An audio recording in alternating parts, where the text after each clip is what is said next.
Welcome back, dear friend. In the last training, we saw the many ways that we humans affect the forest ecosystem. And usually these are not very positive ones, like overconsumption of natural resources, destruction of habitats and biodiversity, and waste pollution and many others. In this way, we can ask a question then, if forests give us so many benefits and so much value, then why do we keep polluting and destroying them?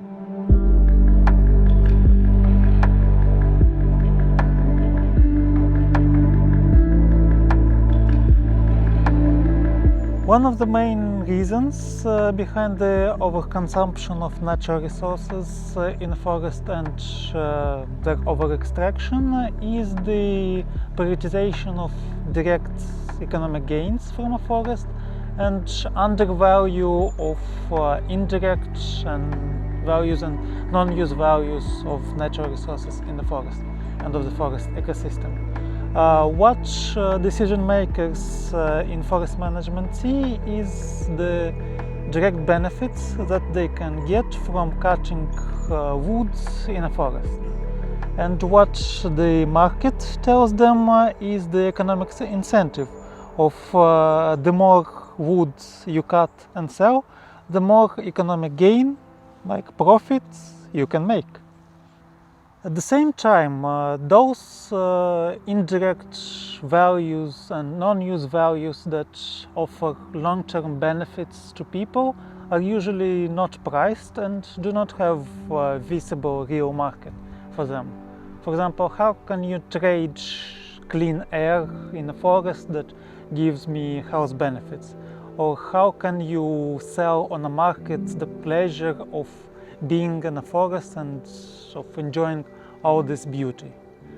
Such invisibility of long-term gains and non-use values of a forest is actually leading to overconsumption of these resources and of prioritization of cut and sell strategy to forest management.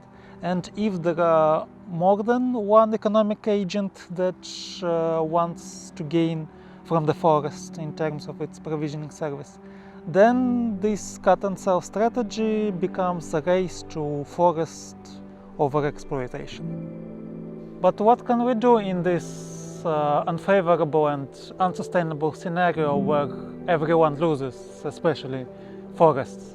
We can certainly conduct economic valuation research, like we discussed in one of the previous trainings, and demonstrate the benefits and value of forests, translate it into the language of money for everyone to understand. However, it is not enough to convince decision makers and forest managers to shift to the sustainable dimension of forest management.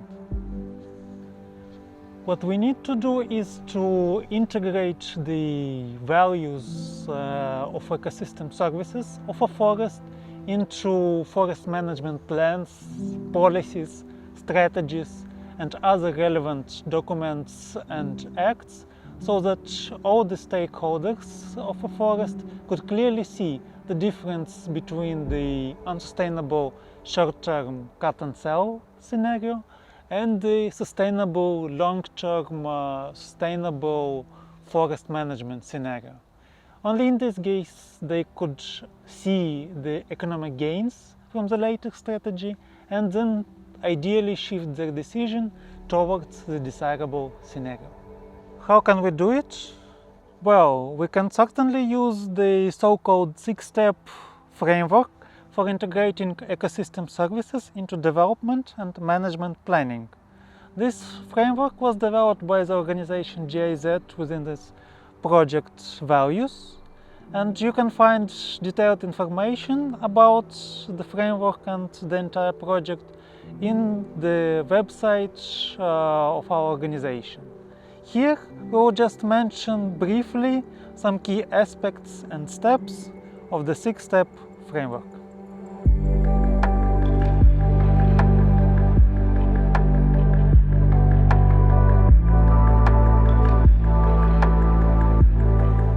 As the name of the six-step framework suggests, this approach to integrating ecosystem services into development planning consists of 6 steps.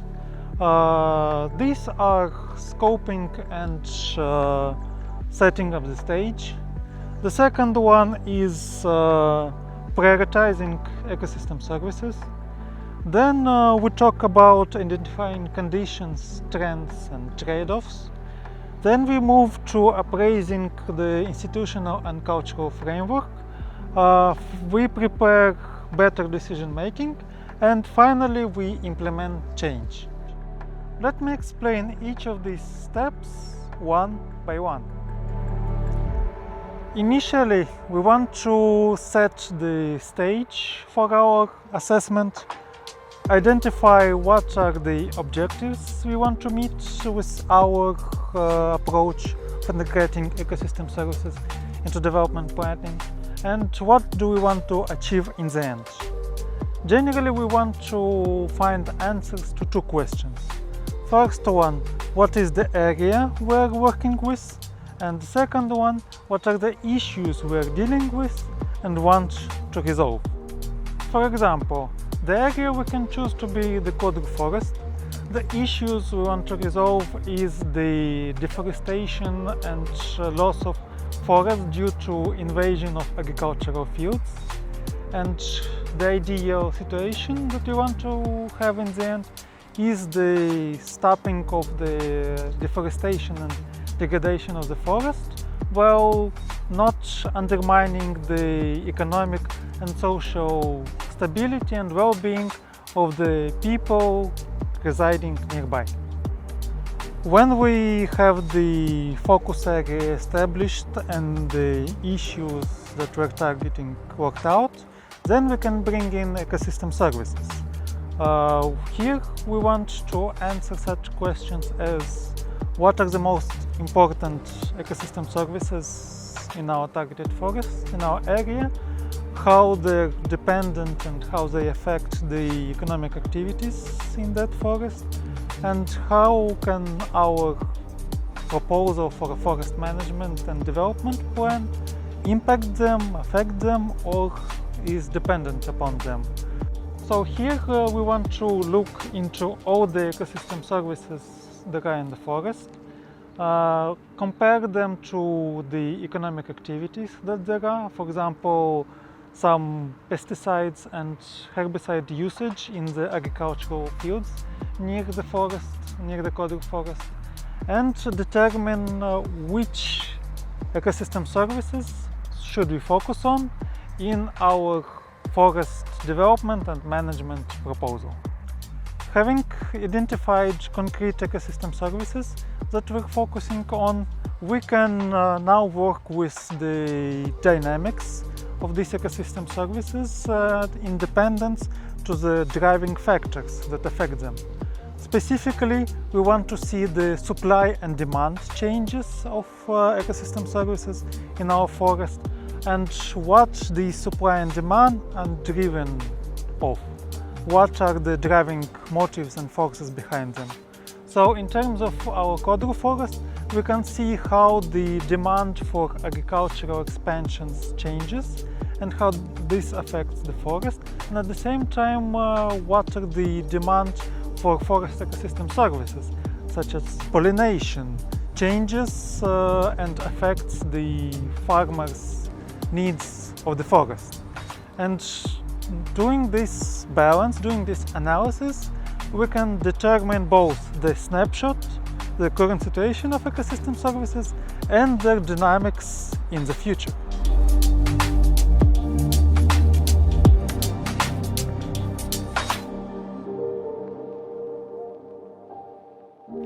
At the fourth step in our process of integrating ecosystem services into development planning, we want to get a closer look on who are the stakeholders behind the dynamics of demand and supply for forest ecosystem services.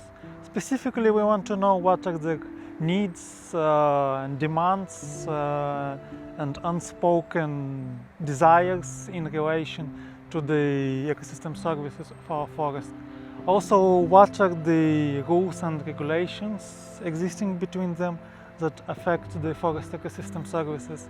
And finally, are there any conflicts or opportunities of cooperation between these stakeholders that could push forward our proposal for a forest management plan?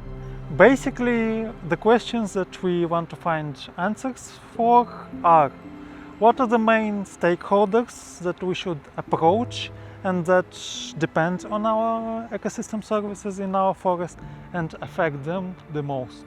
What are their motives and positions and needs in relation to forest ecosystem services? And are there any conflicts or opportunities for cooperation that we could use in terms of promoting and implementing our forest management proposal? In the fifth step of our six-step framework, we capitalize on all the previous steps of the process in order to prepare our proposal for sustainable forest management. Here we want to see all the policy options and strategies that we could use and select the most suitable and feasible one for our particular area. We also want to see how we could wrap it up in a plan, in a proposal, and communicate it to our target stakeholders. Here is actually a very good place to bring in economic evaluation of ecosystem services in order to strengthen our message and make it more credible, scientific, reliable, and so on for the communication to our targeted stakeholders. Finally, the sixth step of our framework and process of integrating ecosystem services into development planning is implementing change. Here we want to see exactly what are the actions, steps that we need to make in order to make our proposal for forest management a reality. What are the stakeholders that should be involved? Who will be responsible for what action? Are there necessary financial and human resources to implement our proposal? And so on. We also want to prepare the budget for the proposal for the forest management strategy and the concrete action plan and the communication strategy that we would use to share our knowledge about ecosystem services and inform stakeholders about the need to make sustainable forest management. The final questions that we need to ask ourselves are: what are the concrete actions that needs to be implemented? Who are the persons that should be involved and what their responsibilities should be? And what are the measures that we need to undertake in order to ensure monitoring and communication of the results of our proposal?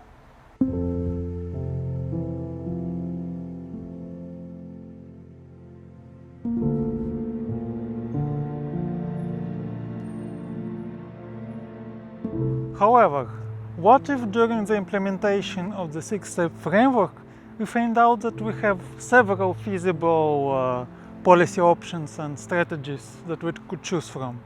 Certainly we have limited financial, human and resources and time to choose all of them.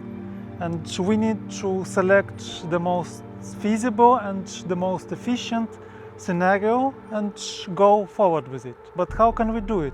Also, how can we argument our choice to our targeted stakeholders? These are very good questions and we will approach them in the next training of our course. See you there!